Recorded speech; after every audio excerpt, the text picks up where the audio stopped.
point, Mr. Sexton actually made me do something that I did not understand.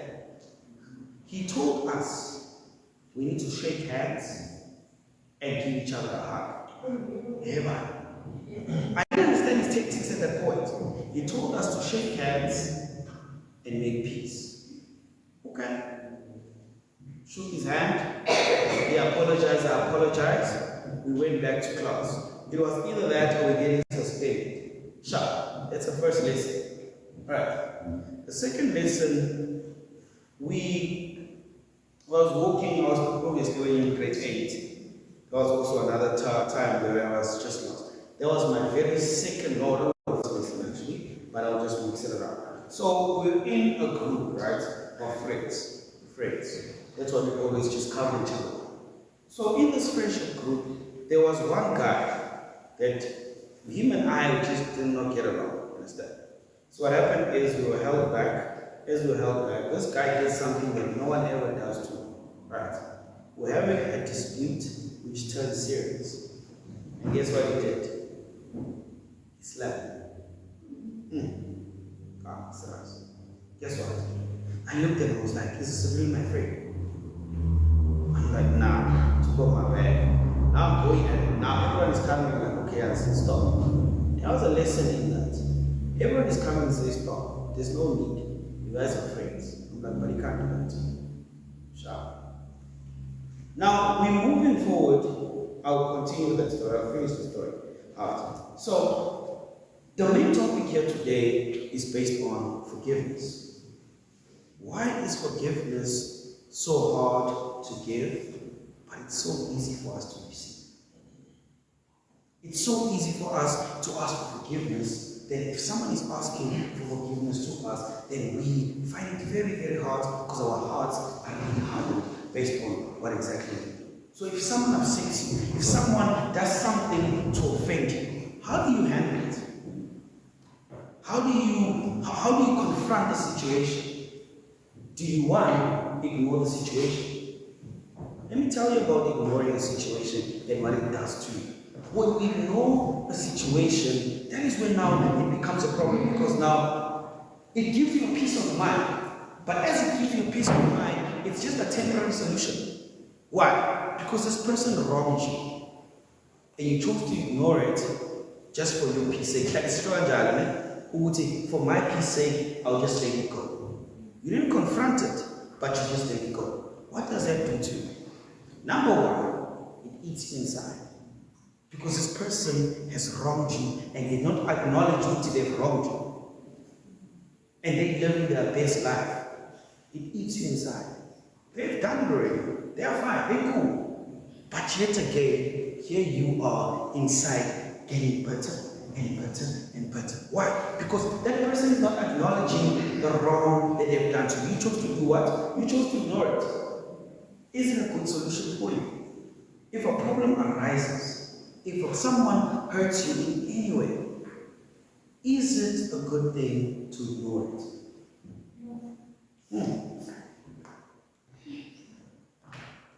You become easily irritable. So anything that happens to you, you're always on the edge. You always just want to shout at people. You always want to give people that bad attitude, because why? You chose to ignore the situation.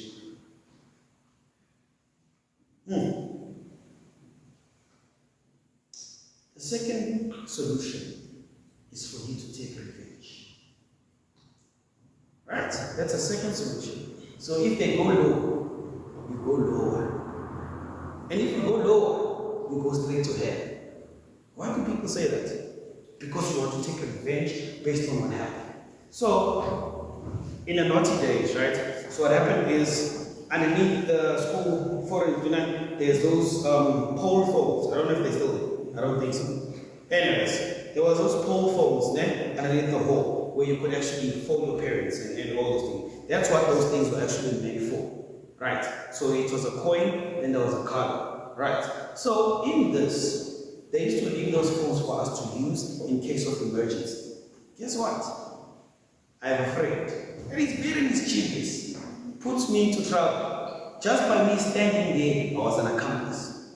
So this boy takes the phone, dials 10-111. He rings up the P, it rings in Brixton. Hello, can I please have Sergeant Kokovela? Yeah. Wow. Sergeant Kokovela. Now I don't know who's that. But anyways, can I please speak to Sergeant Kokovela? But who's this? But can I please speak to Sergeant Kokovela? So we laughed. Then they hung up the phone. And guess what? Break time. Break time, we're sitting at the arena, we're relaxing, we're thinking everything is done. We had a fun time. They say, Delton Davis, please come to the office. Okay? They call Delton Davis into the office. Sharp. Yeah, man. Guess what happens when they call Delton Davis in the office? Delton Davis comes back to the arena, but I see how from fake you are wanted in the office. You lie.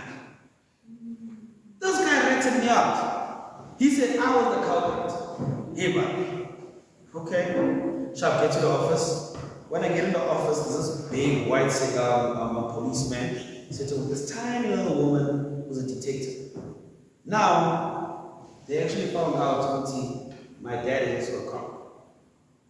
I said, so your father's a policeman, but wait, now you are behaving like this. Let's call his father. Call my father. Hey, that guy was excited to come to school. He was very excited. So, when we get there, they tell him the problem, everything is fine. Now I'm still thinking, Delton Davis ratted me out. Guess what? I get there, the principal has a blank, a flat one. You know those big rulers? He's got a cane, he's got a plastic pipe, he's got, that was the time when still everything was legal. He's got all of these weapons laid out for me. And he's asking me to choose my weapon. Guess what I chose? I chose a cane. I don't know how. I don't know why. I chose a cane. My dad took that cane. The principal made me hold his desk like this. My dad took that cane. I saw it touching the roof. So he counted 10-111, 10-111, 5 plus bonus. That one was 6. Guess what it does? Wow! 6 of the best. And I had to stand there and take it and not cry. When I went to the bathroom there on top just to go check what happened, yo, I was raped. But now, I'm getting angry inside because this was not my fault. I didn't do anything. Guess what I did? I went low. Very low. But I won't tell you what I did. But I went here. Right. So, I'll tell you later. Now, we look at that, right? We do take points when we want to take revenge. What does revenge do to you? Right? Revenge stoops you low than the person that you're actually trying to get back. It takes you to that point where you have to understand, once I take revenge, I'm actually at the person's level now. I'm going down. Because why? You want for that person to feel the same pain that you are feeling. How many of us have friends that have betrayed them before? How many of us sit here with scars within us that our friends have actually done to us? The people that are meant to protect us. How many of us are sitting here with scars from family?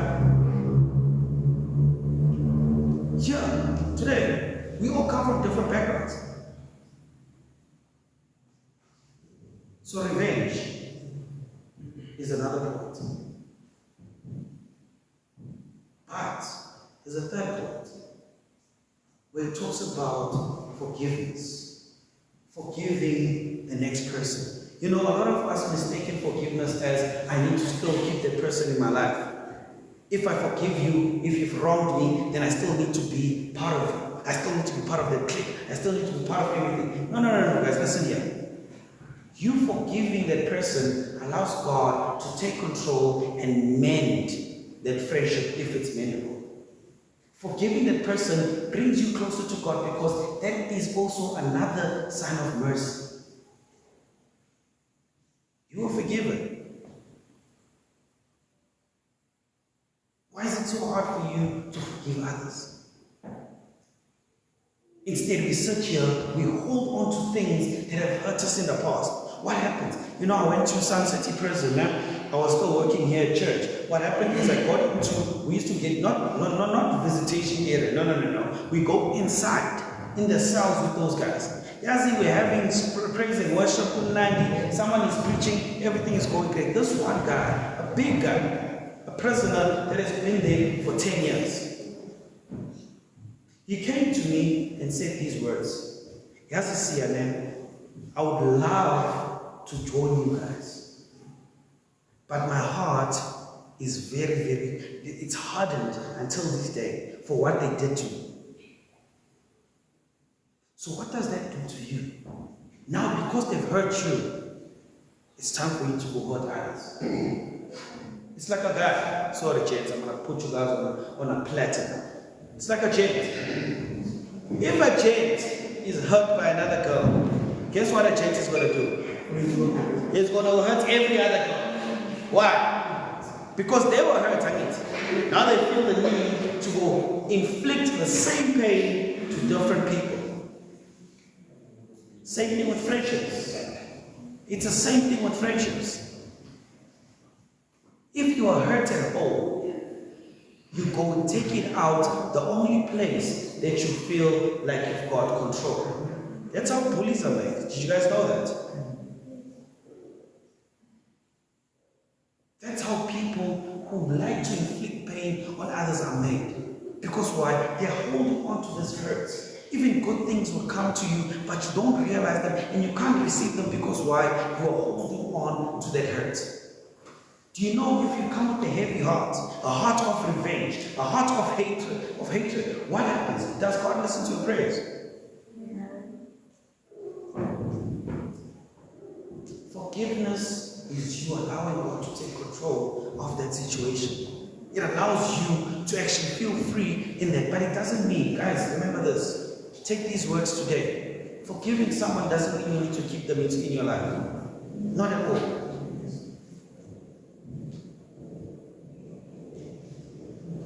We are going to be looking at a few scripture readings, right? So that we can understand what does Jesus say when it comes to forgiveness. If you have your Bible, please turn to the book of Matthew 18. We're going to be reading 21 and verse 22. The book of Matthew. We are going to be going into 21 and also 22. Go. Then Peter came to him and asked, Lord, how often should I forgive someone who sins against me? 7 times? No, not even 7 times. Jesus replied, but 70 times 7. All right, let's go from. Right. So Peter asks Jesus, if someone has wronged me, if someone has inflicted pain on me, how many times do I forgive that person? 7 times. Jesus replies and says, no. 70 times sounds like more than what you have to do. What does that mean? Right. So confused Peter's like, oh, but no, what do you mean by this? Of course, now I'm already confused. If he wronged me 7 times, now I must forgive him 70 times. What does that mean? Jesus continued with the parable, explaining exactly how forgiveness works and how we should forgive them. So we're going to be continuing reading from 23 all the way up until 35. And go. Therefore the kingdom of heaven can be Therefore the kingdom of heaven can be compared to a king who decided to bring his accounts up to date with servants who had borrowed money from him. In the process, one of his debtors was brought in who owed him his millions of dollars.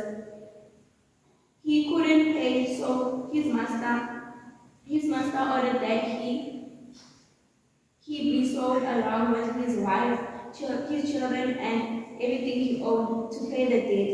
But the man fell down before his master and begged him, please be patient with me, and I will pay it all.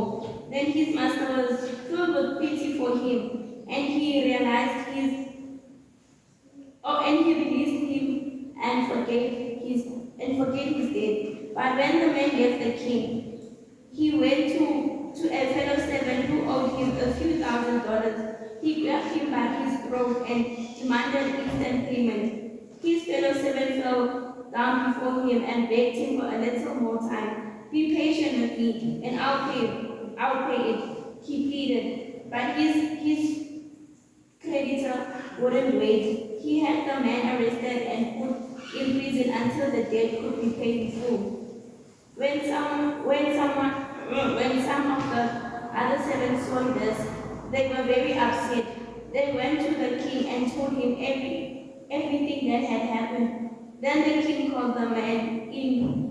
The man he had forgiven and said, "You evil servant, I forgave you. You that tremendous debt because you pleaded with me. Shouldn't you have mercy on your fellow servant, just as I had mercy on you?" Then the angry king sent the man to prison to be tortured until he had paid his entire debt. That's what my heavenly Father will do to you if you refuse to forgive your brothers and sisters from your heart. Let me break it down for you. Alright. So the story goes like this, to those who didn't understand. Alright? So a king wants to collect everything that is owed to him. Right? And this man, this first servant, owes the king R1,000,000. I'll put it in rands. He owes the king R1,000,000. He's indebted to the king by R1,000,000. What happens? The king says, you and your family are going to be sold so that you can pay off the R1,000,000.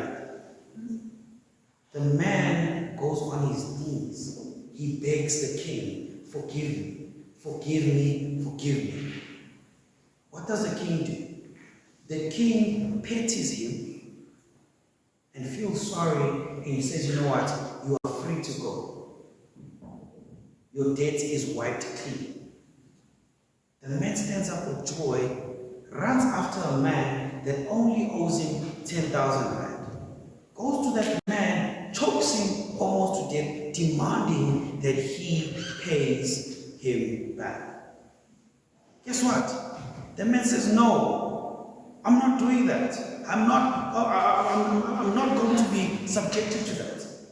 The man is now strangling, says, listen, I don't care what you're going through. I want you to pay me my money today. The man pleads, please. I don't have the money now. I'm sorry. He's like, no. I want my money today. When the servants saw this, they went back to the king, that guy which you just forgave now, we just saw him strangling someone else. Brings me back to my point. It's very easy for us to receive it, but it's very hard for us to get. Here's a parable that displays that whole entire action. That is what God will do to you if you don't forgive as you were forgiven. He took that servant and he punished him until his debt was paid.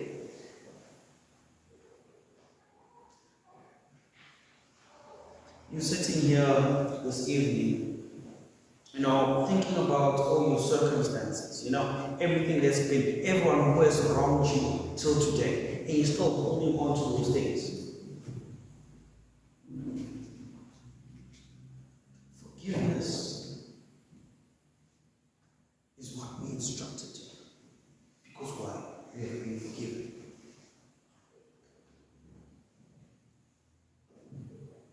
I know, guys, it hurts. Especially from people that we counted on protection. The people that we thought had our backs at all times. It hurts. Being betrayed by the closest people to you. It hurts. How many times should you forgive?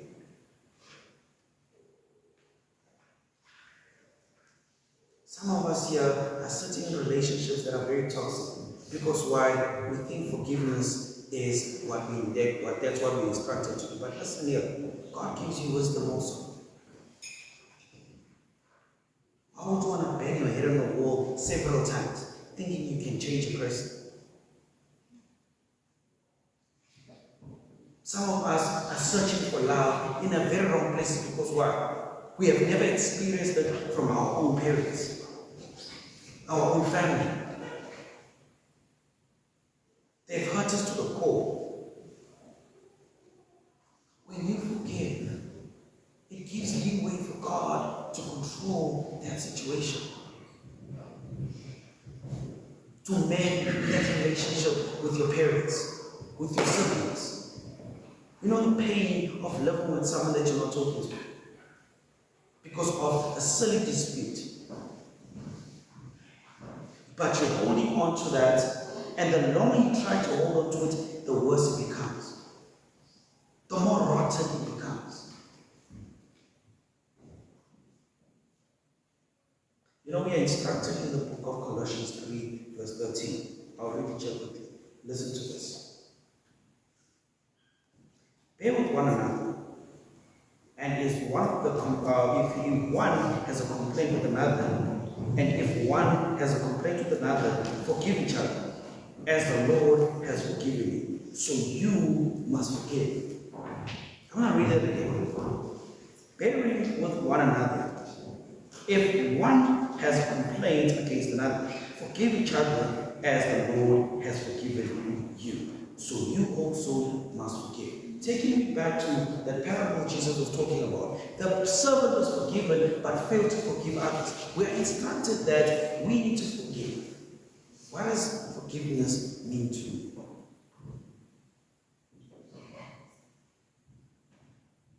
Whenever you feel someone says, it's fine, I forgive you. How does that feel? Feels good, right? The same feeling, the same energy that you feel when you're forgiven should be the same thing that you feel when you're forgiving others. Forgiving people doesn't mean you're stupid, guys. It does not mean you're stupid. Leave that relationship that is toxic towards you. Those friends that are always putting you in trouble and that you don't know how you can actually get out of. When you guys are friends, when you guys are sitting together, what brings you guys together? What mends you guys? Are you building me? What are you doing? The love of Christ is sufficient because He took your sins. That's all forgiveness.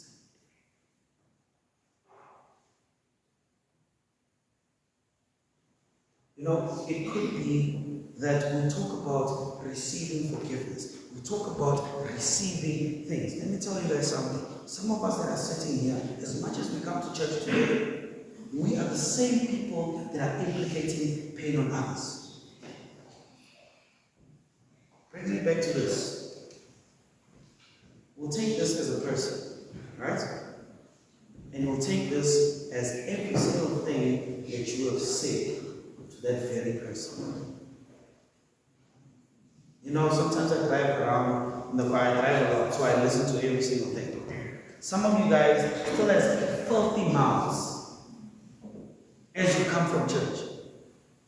Some of you guys have things to say about others' body features. Some of us have things to say about everyone's home situation.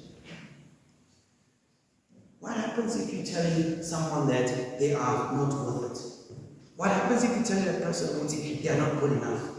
You plug, see her the whole time. What if you tell that person that they are useless? They'll never amount to anything.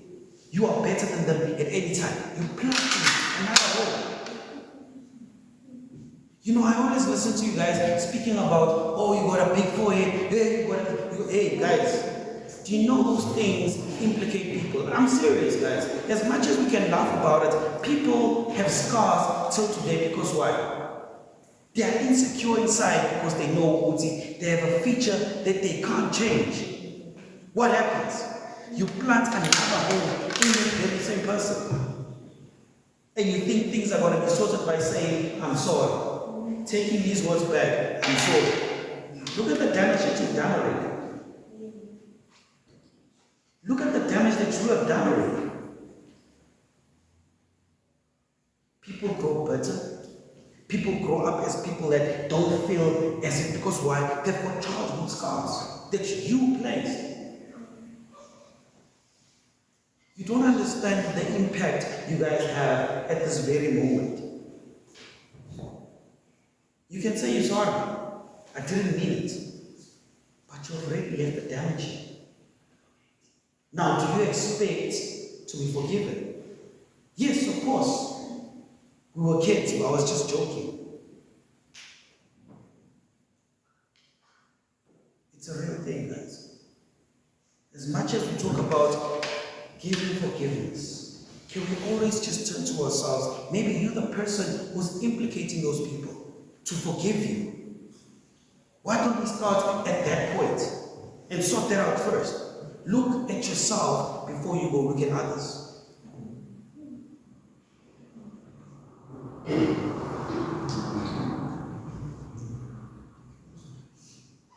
Each and every single one of you guys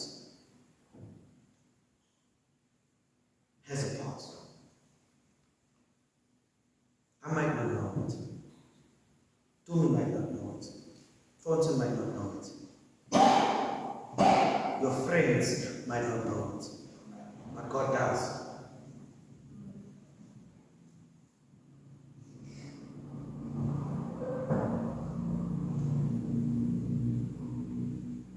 As you come to church, but you're broke, there's no money, things are bad at home. I don't know. It's better. For me, it's better.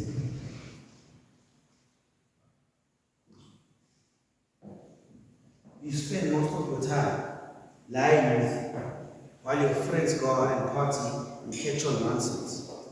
I don't even know of it. Serious, it's better.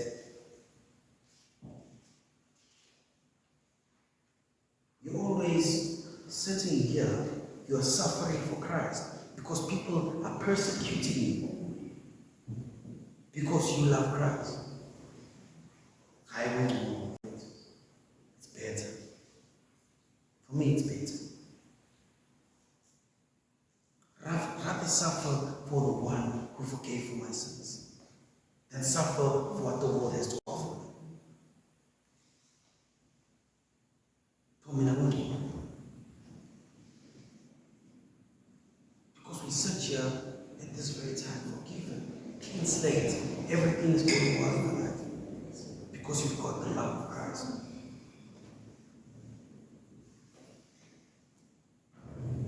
Separate yourself from your friends this moment and think about the one thing that you've held for such a long time because someone hurt you so bad that you feel you can't get that back.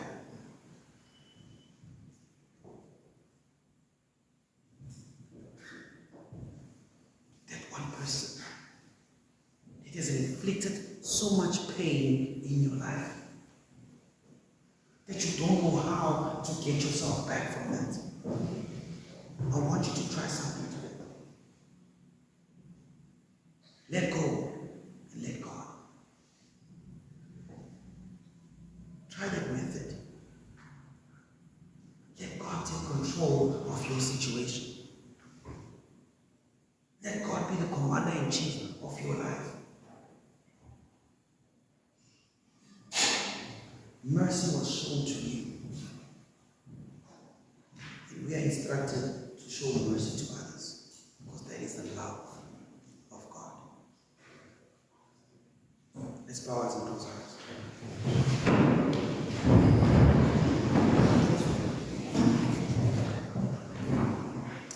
You know, often at times, I know it could be something very, very hard to give forgiveness because why? We feel that person does not deserve my forgiveness. That person does not deserve my gratitude. That person does not deserve the grace that is given to them.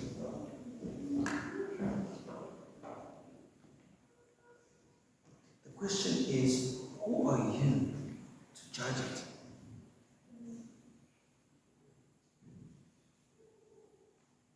Let me tell you